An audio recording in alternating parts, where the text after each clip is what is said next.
The following program is made possible by Wells Fargo. Wells Fargo, the next stage. The holidays are a time, Charles Dickens wrote, when want is keenly felt. Depression and emotional challenges are not unusual this time of year, or many others.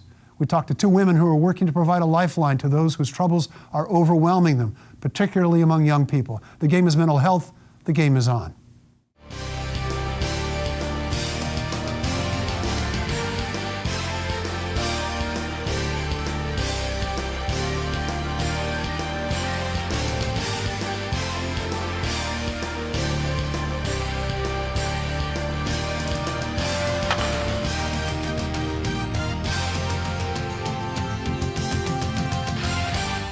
I'm Mark Simon. Welcome to the game. At a recent Palo Alto news conference, Caltrain announced it was joining a regional partnership to spread the word about Crisis Text Line. As it sounds, a text line for people facing emotional crises, focused, as the technology suggests, on younger people. It is the next generation of crisis phone lines. Texters can directly reach someone who has been trained in how to respond and how to counsel. And it has the benefit of being immediate. We are joined by two people who are directly involved in the work of the Crisis Text Line. Libby Craig, Bay Area Director of Crisis Text Line, and Mei-Hsia Tan, a crisis counselor. The text line is Bay to 741-741. We're going to show it throughout the show. We're going to show your website because we want people to be able to begin to use this, this technology and take advantage of it. Why texting, Libby? So, it's really private and it's really accessible. At your darkest moments, it can be very hard to put a voice to what's going on. It can feel easier to text, more accessible. It's also private, so you don't have to worry about people hearing you through the wall, and you can do it from anywhere. So we have a spike every day during lunchtime because teens are texting us from school in the cafeteria. Text is the #1 way that teens communicate, and frankly, not just teens. A lot more of us are feeling more comfortable over text. So we really believe that every medium should be available to people. Why make it hard for people in crisis to get support? Mason, I'm going to show my age, but it seems to me that text would be more impersonal, and yet I gather as a counselor that in fact you're really connecting with people in a way that may not happen in another technology. No, absolutely. I think that is very true. There are some things that I don't personally say, could not personally say to someone to their face that I would say. And I think we have found that many people have actually revealed things to us as counselors that they have never revealed to anyone. This is a complete stranger, Yes. And that shows to you the power of text as a medium. Libby mentioned the privacy element, somebody can't overhear you. How much of the burden of overcoming this is because someone doesn't want anybody to know they're struggling, doesn't want anybody to know they're having problems? There's a real stigma attached, isn't there? There's a huge stigma attached, and it can feel nerve-wracking and vulnerable to walk into a school counseling office sometimes. So, this is... Somebody sees you in the hallway, oh, right, what's wrong? Right, and then this is an extremely private way to get help anonymously, confidentially, and it can feel better to sometimes get help from someone who you don't know, from, a trained crisis counselor who doesn't know your identity. Now, do you try to transition them to a more direct, I guess I'm still struggling with the idea that texting isn't direct, but it would seem to me that you want to move beyond texting at some point. Is that part of the training? Is that something you seek to do, or is it enough to be able to communicate at that level? I think what we are told as the volunteer crisis counselors is that, and it's very important to keep us focused, is to remember that our job really is to move the texter from a hot moment to a calm, cool. If we get further along and we're able to refer them to services that are for more of a long-term solution, that is a true win. But our real objective is to help them. If they're paralyzed in bed, they can't get out of bed that day. If we manage to show them that they have the power to get themselves out of bed, that's where we're trying to get them to. Now, both of you have a personal connection to this. I want to hear both your stories, starting with you, Libby. Why are you doing this? Why is it important to you? Yeah, so I'm a Palo Alto native. I graduated from Gunn High School in 2009, and it was right at the beginning of a kind of cluster of suicides that we saw. So I experienced, losing a few of my peers in my last few months of high school there. And I also lost my 17-year-old cousin, who, was in the Bay Area as well, to suicide. So it's something that I wanted to get involved with, be able to share these services to more people, starting as a volunteer crisis counselor and then moving full-time to their Bay Area director. Mace, tell us your story. And for me, it's similar in that I moved to Palo Alto the year that the clusters of the youth suicides began. So that was very disturbing for me as a parent of two young children who will eventually go to a high school in Palo Alto. It was very important to me to raise awareness of mental health issues in the community as a whole, and remove the stigma of talking about mental illness. But additionally, I myself have a personal experience because I've been hospitalized twice for mental illness, and I think the second time I was hospitalized was directly related to the stigma that is undeserved and attached to mental health issues. So I think, Let's talk about that a little bit more. That you're willing to say that right here, right now. A lot of people would think, some people would think that's brave, some people would think it's foolish. It's reckless. Yes, yeah. My father, I'm sure, will not like me saying this. It's going to, it's going to have negative effects on you. I hope not, and I think that's our goal here, to remove the mental illness stigma. We have to normalize talking about it. It should be as easy for me to talk about my mental illness as it is to talk about my diabetes or, something else. I think that the only, maybe, I don't know, but I feel that the only other things that people don't want to talk about may be AIDS, and the whole issue there is if you don't talk about it, that's going to make the problem worse, right, with AIDS, or, something to do with my bowel system or something like that. But it has taken me a long time to get to this stage. The mental illness that I was hospitalized for happened a decade or more ago, and yet it's only been in the last 2 to 3 years, I would say, that I've come out to my friends. And that is despite the fact that I've had health insurance and a supportive family. But only a very small inner circle of my friends knew about it. And, I realized that the only way to break the stigma is to myself talk about mental illness. And so that's what this is about. Let's talk a little bit more. Thank you for talking about that. Thank you. Crisis text line. Who texts? So, as you can tell, I'm biased. I'm assuming it's younger people. Yes. So 75% of our texters are under the age of 25. So it definitely skews younger. But actually, when we started the service, we were surprised to see that 25% are over 25. So, anyone can text in. It's available across the U.S. We over-index on serving low-income populations. So 19% of our text volume is from the 10% lowest income area codes across the U.S. Places that might not have as much community health services available, mental health services in their schools. It reaches people in rural populations. Libby, Mace, stick around. We're going to take a quick break, and you stick around too. We'll be right back.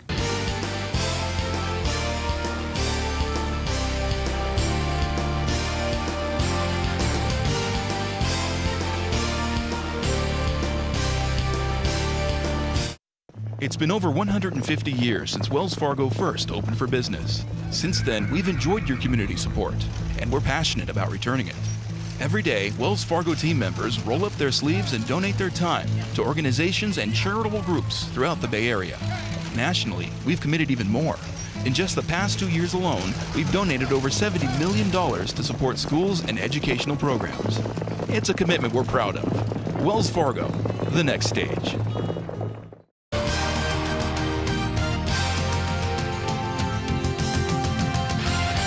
Welcome back. We're talking to Libby Craig and Mei-Hsia Tan from the Crisis text line. We were talking about who texts, who answers, Mei-Hsia. Obviously someone like you. Tell us a little bit about you and your peers. That's right. So we have about 2,500 people like me. This is a nationwide program. I don't think we've made that clear to people. That's right, nationwide. And all of us are volunteers, and we go through a 34-hour training program. We go through an application, and then we are screened we have a background check done on us, and then we do go through this 34-hour virtual training. At the end of this training, I really feel equipped to handle the calls. I mean, you know, the first calls are going to be a little bit nerve-wracking, but it's amazing how quickly I could get into it. But you do get someone like me, and we run the gamut. You know, we have kids, not kids, but our crisis counselors run the age from 18 to 78 years old. Yeah. Yep. You know, and most of us are full-time employees.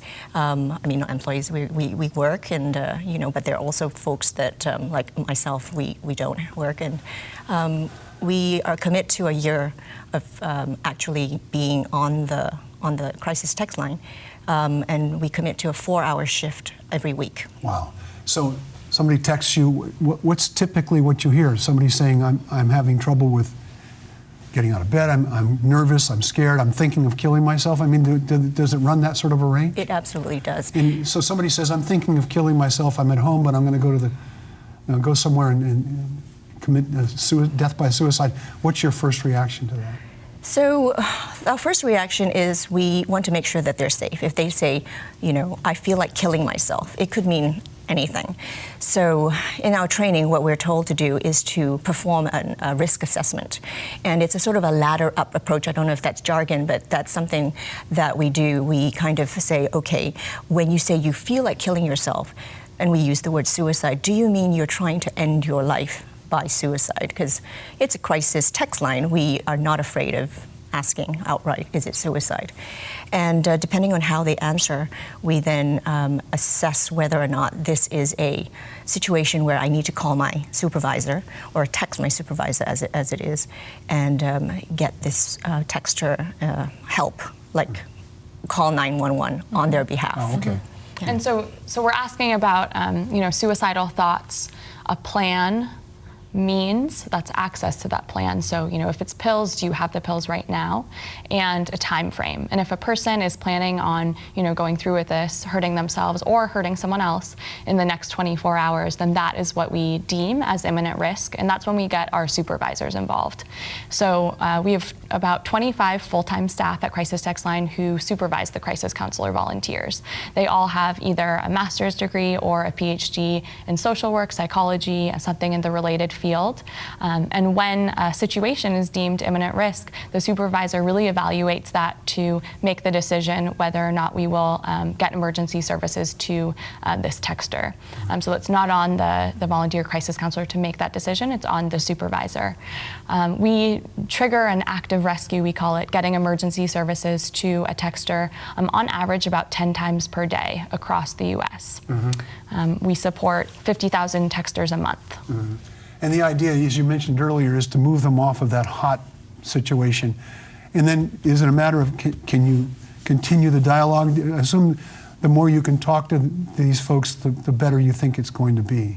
Well, we found that the most effective conversations are between 45 and 60 minutes long. So that's a long time. It's a long time, but the asynchronous nature of text, you know, sometimes a few minutes go by between every message exchanged. So you'd be surprised it doesn't feel that long. And we found that the efficacy goes down after 60 minutes. You know, a texter might be circling their issues. It's less productive for both the crisis counselor and for the texter. And do you try to move folks from there to, you know, you need to get help, you need to go see a counselor, you need to go see some, I imagine some of them are already seeing somebody, and you're trying to get them to be proactive about what they're going to do next. Yeah, so we come up with a safety plan and collaboratively problem solve with these texters to get them to a safe place. That means we're really empowering them to come up with, in the past when you felt overwhelmed, what's helped you calm down?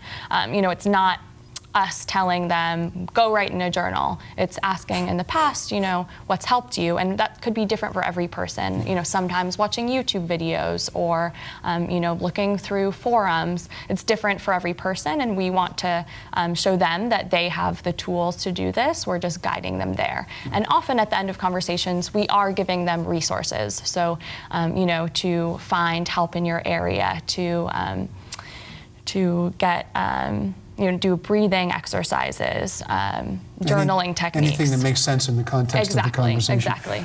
How old is Crisis Text Line, and how did it get started? Yeah, so we've been around for about 3.5 years, and we were born out of a need for this type of service. So Nancy Lublin, our founder, was running another organization called DoSomething.org that empowers young people to participate in social change campaigns. So things like writing Valentine's Day cards for senior citizens or picking up cigarette butts. There are 5 million teens that are in this online network of DoSomething.org, and the way that they would tell the teens about the campaigns was through text, because they weren't going to open and read their emails. They were telling them over text message, but they found that every so often they were getting messages back that weren't about the campaigns at all, but were teens in crisis asking for help. So things like, I'm being bullied at school, or I think I'm addicted to pot. And the message that really stopped them in their tracks was when a girl texted in saying that she was being raped by her father. Oh, geez. And so at that moment, they found RAIN, Rape and Incest Network's hotline number, said, please call this, please get help. But also just realized that people were comfortable asking for help over text, and there was no national hotline that existed that was over text message. This was filling a need in the US. And so they set out to build Crisis Text Line, and 3.5 years later, we've exchanged 27 million messages with people in crisis in every area code across the US. Do you have any sense of how many people you prevented from taking their own lives? Yeah, well, so we know that we trigger, on average, 10 active rescues a day, getting people emergency services. We know that we've helped about 50,000 texters per month, and this is very, very large-scale impact. Across the U.S., people are now able to get support over text message. We're going to take another quick break. Don't go away. And you do the same. We'll be right back.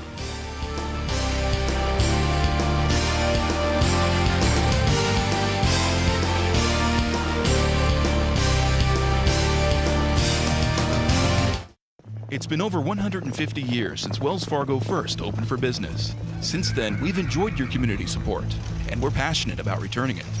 Every day, Wells Fargo team members roll up their sleeves and donate their time to organizations and charitable groups throughout the Bay Area. Nationally, we've committed even more. In just the past 2 years alone, we've donated over $70 million to support schools and educational programs. It's a commitment we're proud of. Wells Fargo, the next stage.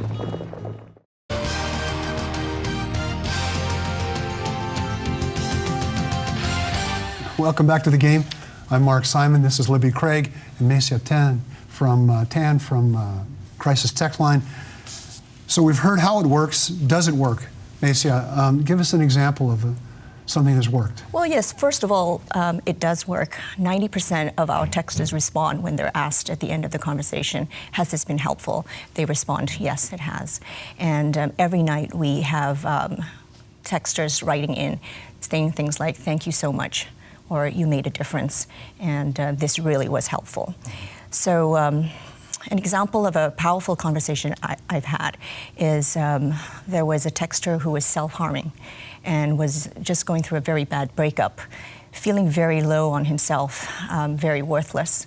And self-harming, was he cutting himself? What was he doing? He was cutting himself, and it was a stressful situation, sure, as you can imagine. But I listened to him. I gave him the space to talk about where he was, what he was feeling, where he was at, where his head was at. And just by, I think, giving him that room to express himself during the course of the conversation, at the end of which he was able to tell me, you know what, thank you for listening to me, hearing me out. I have just called my mother and told her what I'm going through.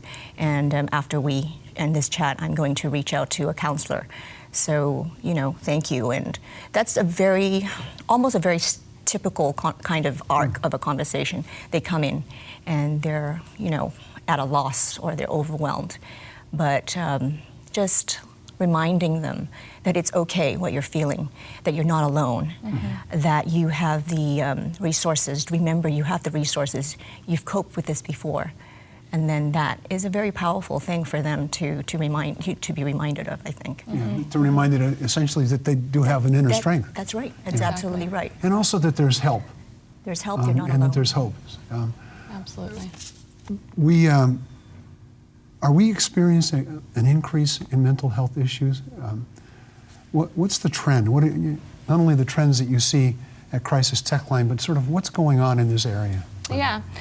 So in terms of the trends that we see, we've exchanged 27 million messages with people in crisis. So we're sitting on a huge mental health data set that's actually updated in real time. This is pretty unprecedented. And so we actually aggregate and share these trends at a website, crisistrends.org, where you're able to see really interesting things about, crisis trends over time, things that spike on certain days. So we know from our data that the worst day of the week for suicidal ideation is Sundays. The worst day of the week for stress is Wednesdays. We're aggregating these trends, and you can think about the power that this has for educators, researchers, for city officials to not only be able to provide this service, but also solve problems upstream, and it can help with resource allocation and understanding what's going on. I can understand Sunday because break's over, time to go back to whatever it is stressing you out. Wednesday, is it because school may be a safe place for people, but when they reach Wednesday, they're starting toward a period of time when they may be at home where the stress is? Right. Well, all of these are kind of guesses. We don't know why. We just know what the data shows. Anecdotally, I can say for me, Wednesday is the middle of the week, hump day. You still have 2 more days ahead.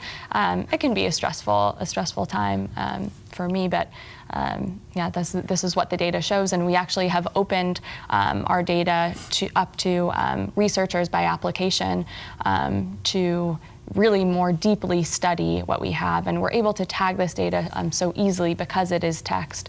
An example is a Brain Research Institute in Utah has applied for our data because they have a hypothesis that brain chemistry changes at different altitudes. So they're mapping our depression and suicidal ideation data to area codes across the U.S. and altitude. And a reminder is that this service, it's not just for suicide. Around 30% of our conversations are around suicide and depression, but we see a whole gamut of things. People text in about anxiety, eating disorders, bullying, substance abuse issues. There really can be support for anything you're going of How long have you been a counselor now, Mei-Hsia? So I'm going into my second year now. I started sometime in, I guess October of last year. Doesn't it, it must be exhausting. Well, this is the thing I think that's so wonderful about Crisis Text Line. It's the first unit in the training that we talked about for 34 hours is actually on self-care. That's the number one thing that they teach you about. And I think that makes sense because it is intense for the 4 hours that you're doing this. It's pretty harrowing stuff. It can be, right? So if we follow through with the self-care after the 4 hours, it's definitely rewarding. And it's the most important thing that I do, really, other than, raising my family. But it's definitely one of the most meaningful and rewarding things I've done. In your year, she talked about the data and the trends shown there. What is your own sort of visceral sense, even acknowledging it's anecdotal? Yeah. What kinds of things are you seeing that start to show up on a repeated basis? I have a very set times. I'm 11 o'clock to 1 o'clock in the afternoons. So I guess I see a very skewed set of data. You're seeing a lot of school kids, I would think. I do see a lot of school kids. So we definitely have a lot of teen angst. That said, I have spoken to a number of people who are, adults as well. I think the number one thing that hits me, other than the fact that people are empowered to deal with their own issues and problems, is that there's a problem with our mental health with the system. Many of the people, as you say, are actually do have access to therapists, and yet somehow we're failing them, and that's one of my takeaways. I think we only have about a minute left, so I know you want to make a pitch for people to voluntear. Yes, absolutely. I mean, I want people to get involved, both to share the number, in the Bay Area, text BAY, B-A-Y, to 741-741 to be matched with a crisis counselor. And this is strangers helping strangers in their darkest moments, and there's something that's so beautiful about that. We provide the tools and the support. You're never alone as a crisis counselor. You have supervisors. You have an amazing, positive network of peers. But if you're looking to get involved, through a flexible way, you take your shifts from home on your laptop, then I really would encourage checking out crisistextline.org/volunteer. Throughout the show, we've been airing all the various ways you can get in touch with the Crisis Text Line. Mei-Hsia Tan, Libby Craig, thank you for being here. Thank you for the work you're doing. And thank you for joining us. I'm Mark Simon. Join us next time on The Game.